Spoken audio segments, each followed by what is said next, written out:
ज्ञान का विषय क्या है?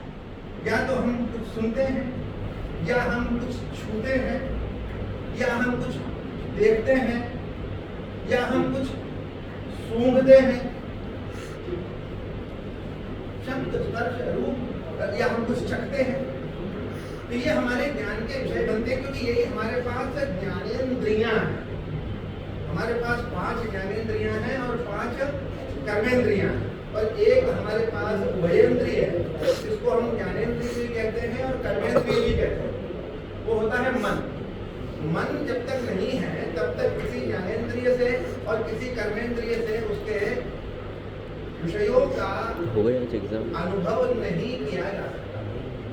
जैसे आंख ठीक है किसी व्यक्ति की, कान भी ठीक है किसी व्यक्ति के, लेकिन उसका मन ठीक नहीं है, जिसको आप बोलचाल की भाषा में कहते हैं कि ये व्यक्ति विक्षिप्त है। तो वो क्या बोलता है, वो क्या सुनता है, उसका कोई अर्थ नहीं रह जाता। मन महत्वपूर्ण है। मन से, क्योंकि मन है वो मनुष्याणाम कारण बंधम क्षयोः, और संकल्प विकल्पकात्मकम मनः। मन का लक्षण क्या है? जो संकल्प करता है और जिसमें विकल्प उत्पन्न होते हैं वही मन।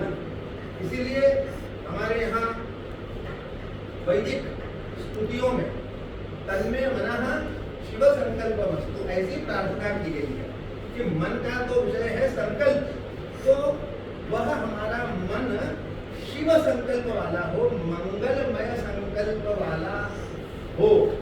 अमंगलमय संकल्प वाला मन होगा तो पहलगाम,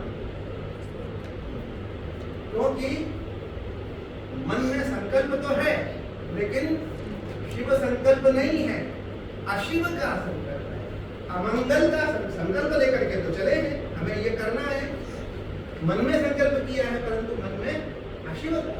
तो हम प्रार्थना क्या करते हैं? हमारा मन जो है वो तन्मे मनः शिव संकल्प, शिव संकल्प वाला मन होना है।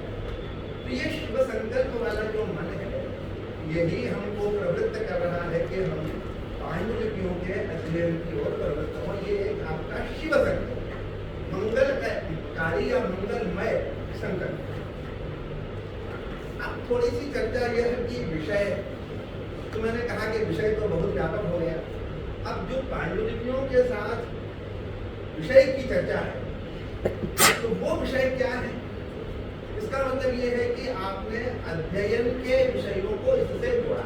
जैसे कि अभी आपने बताया कि फिर पुरातत्व की बात भी हम कर रहे हैं, और ज्योतिष की बात भी हम कर रहे हैं, वास्तु की बात भी हम कर रहे हैं, और आपने कहा कि हम संस्कृत की बात भी कर रहे हैं। अब मैं फिर उस पर थोड़ा सा विवेचन कर।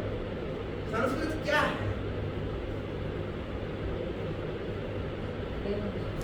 आपके लिए वो विषय है, क्योंकि संस्कृत विषय में एमए कर रहा है कोई व्यक्ति, संस्कृत विषय में पीएचडी कर रहा है कोई व्यक्ति, ऐसा।